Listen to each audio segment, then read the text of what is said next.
శుక్లాంబరధరం విష్ణుం శశివర్ణం చతుర్భుజం ప్రసన్నవదనం ధ్యాయేత్ సర్వవిఘ్నోపశాంతయే.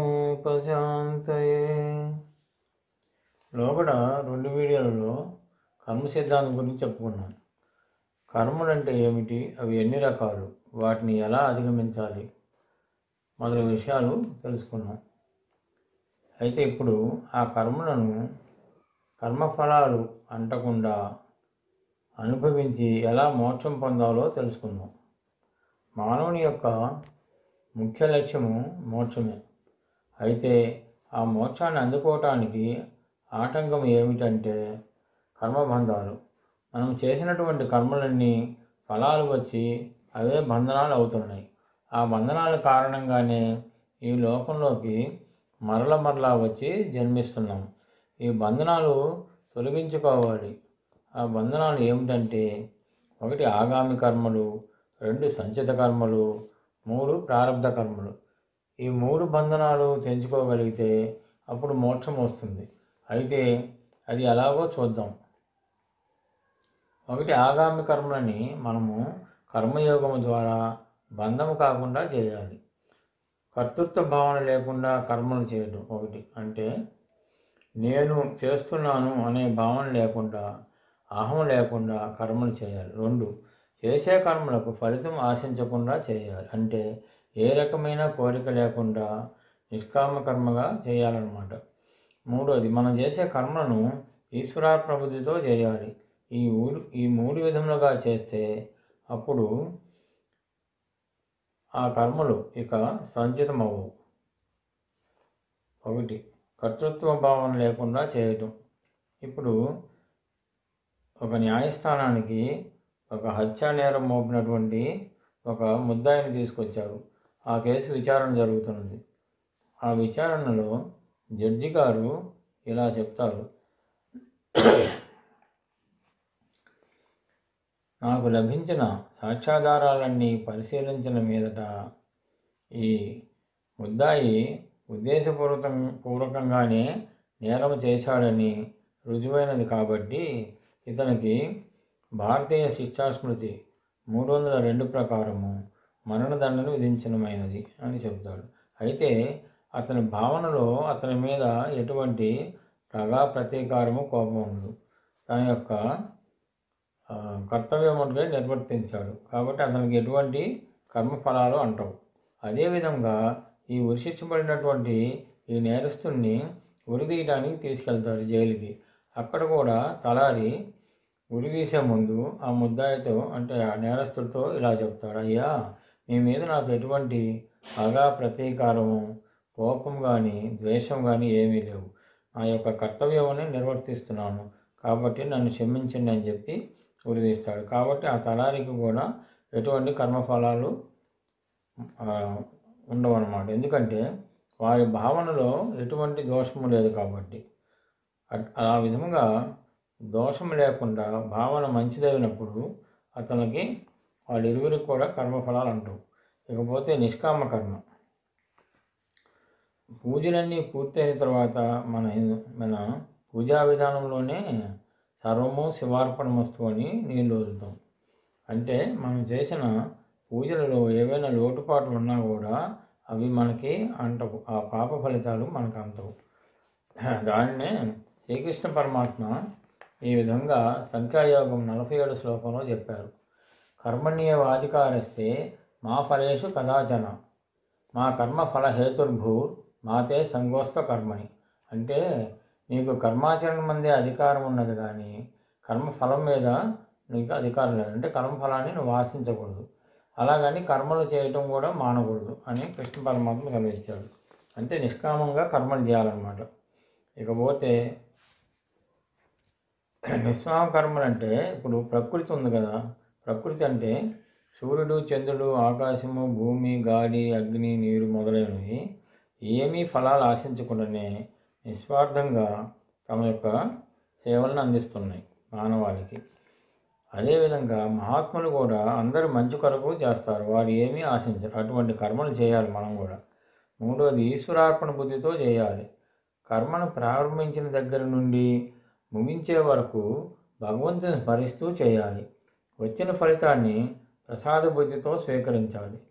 ఎక్కువైనా తక్కువైనా ప్రసాద బుద్ధితో స్వీకరించాలి. అంటే ప్రసాదం ఉప్పగా ఉన్నా, కారంగా ఉన్నా, కొంచెమే అయినా, ఎక్కువే అయినా కళ్ళకద్దుకొని నోట్లో వేసుకోవాలి. ఇంకా వీలైతే మన దగ్గర ఉన్న ప్రసాదాన్ని ఇంకెవరికైనా కొంచెం పెట్టి మిగిలినది నోట్లో వేసుకోవాలి. నేను కర్తను అనే భావన లేకుండా, ఏ కోరికలు లేకుండా ఈశ్వరార్పణ బుద్ధితో కర్మలు చేస్తే కర్మబంధనాల నుండి తప్పించుకోవచ్చు. కాబట్టి ఆగామి కర్మలను ఎప్పుడు చాలా జాగ్రత్తగా చేయాలి. వీటిని కర్మయోగం ద్వారా మనము పైన చెప్పిన విధంగా చేసి అవి తిరిగి మరలా సంచిత కర్మలుగా మిగలకుండా చేసుకోవాలి. ఇకపోతే రెండవది ప్రారబ్ధ కర్మలు.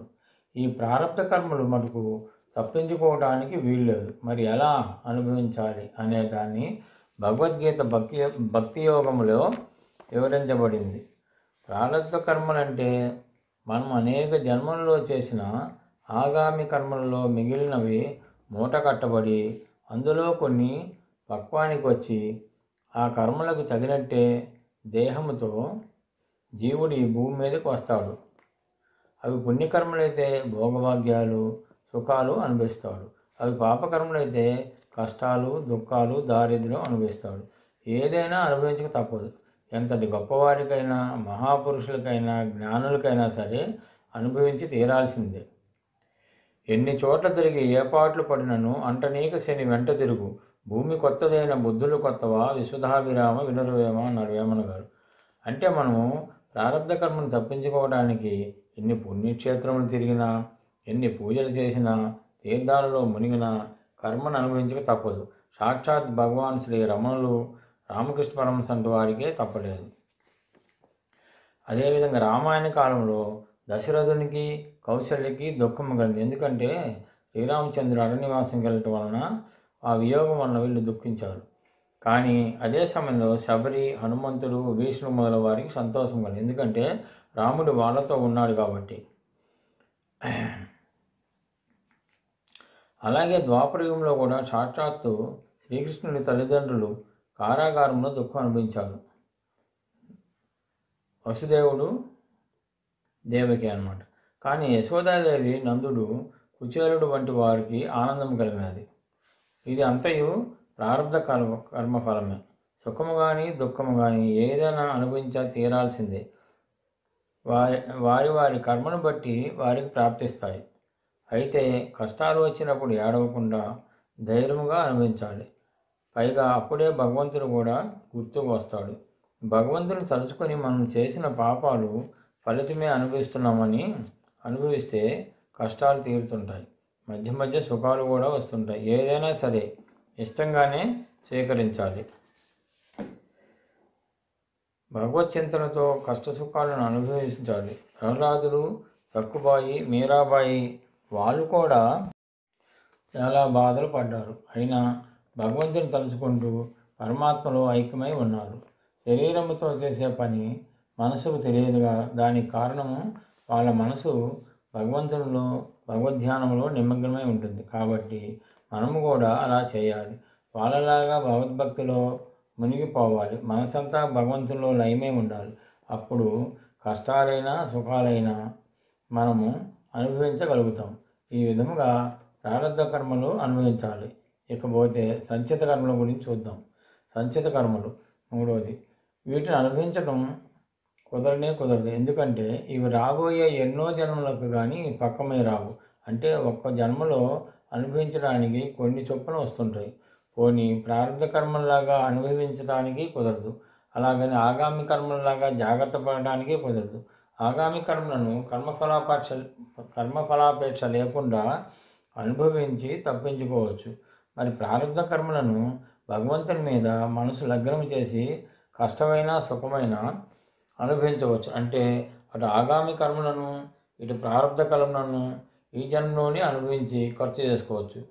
మరి సంచిత కర్మల సంగతి ఏమిటి? ఎన్నో జన్మల ఆగామి కర్మల నుంచి అనుభవించగా మిగిలి మూట కట్టబడినవి. వీటిని మొత్తాన్ని కూడా ఒక్కసారి దగ్ధం చేయవలసింది. అంటే సంచిత కర్మలన్నిటినీ జ్ఞానాగ్నిలో దగ్ధం చేయాలి. దానికి ఎంతో జ్ఞానము కావాలి, ఎంతో బుద్ధి కావాలి, ఎంతో తెలివి ఉండాలి, ఎంతో సహనం ఉండాలి, ఎంతో శాస్త్రజ్ఞానము ఉండాలి. అంటే స్వస్వరూప జ్ఞానము కావాలి. ఈ దేహము, అవయవములు, మనస్సు, బుద్ధి ఇవి ఏవి నేను కాదని తెలియాలి. ఇవన్నీ నేను కాకపోతే మరి నేను ఎవరిని? ఏదైతే సూక్ష్మమైనటువంటి స్వరూపం ఉన్నదో అదే ఆత్మ. నేను ఆత్మను అని తెలుసుకోవాలి. మరి ఆత్మను తెలుసుకోవటం ఎలా అంటే అది తెలియచెప్పగల ఒక గురువు కావాలి. అతను సద్గురువై ఉండాలి. ఆయనకు ఉపనిషత్తుల సారాంశం బాగా తెలిసి ఉండాలి మరియు ఆత్మసాక్షాత్కారము పొంది ఉండాలి. ఆయన మన యొక్క యథార్థ స్వరూపాన్ని తెలియజేస్తాడు.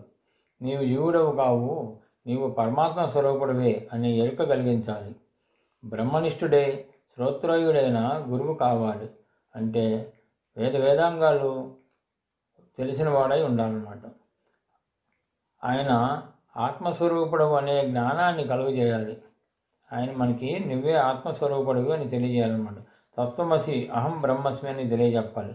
అటువంటి స్వస్వరూపాన్ని పొందటమే జ్ఞానము. ఆ జ్ఞానం నుండి జ్ఞానాగ్ని పుడుతుంది. ఆ జ్ఞానాగ్నిలో సంచిత కర్మలన్నీ దగ్ధమైపోతాయి. ఇది నా ఇల్లు, వీరు నా భార్యాబిడ్డలు, ఇవి నా చేతులు, నా కాళ్ళు, నా శరీరం అంటున్నాము. అంటే నేను వేరు, నా వస్తువులు వేరు, నా పెన్ను, నా పుస్తకం అన్నట్లే నా కళ్ళు, నా కాళ్ళు అంటుంటాం. అంటే నీవు ఎవరు అంటే ఇవి ఏవి నీవు కాదు. నీవు అనేది వేరు, నీ దేహం వేరు. నేను అనేది ఈ దేహం కాదు, స్వయం ప్రకాశమైన ఆత్మ. అంటే నీ స్వస్వరూపం అన్నమాట. ఆ విధంగా నేను ఆత్మను అని తన స్వస్వరూపాన్ని తెలుసుకున్న వెంటనే ఆత్మజ్ఞానం వస్తుంది, జ్ఞానాగ్ని పుడుతుంది. ఆ జ్ఞానాగ్నిలో అన్ని కర్మలు దగ్ధమైపోతాయి. మనం ఎప్పుడైతే జీవభావం నుండి ఆత్మభావంలోకి వస్తామో అప్పుడు ఇక కర్మబంధనాలు ఉండవు, ఇక మోక్షమే. ఒక ఊరిలో, ఉదాహరణకు ఒక కథ, ఒక ఊరిలో ఒక ధనవంతుడు ఉన్నాడు. అతను భార్యాపిల్లలతో భోగభాగ్యాలు అనిపిస్తున్నాడు. ఒకరోజు హాయిగా మంచం మీద మెత్తటి పరుపుపై పడుకొని నిద్రపోతున్నాడు. వాడికి ఒక కల వచ్చింది. ఆ కలలో వాడు ఒక కూలి పని చేస్తున్నాడు. ఒకరోజు తోటి కూలీలతో పని దగ్గర తగాదా వచ్చింది. మాటకు మాట పెరిగింది.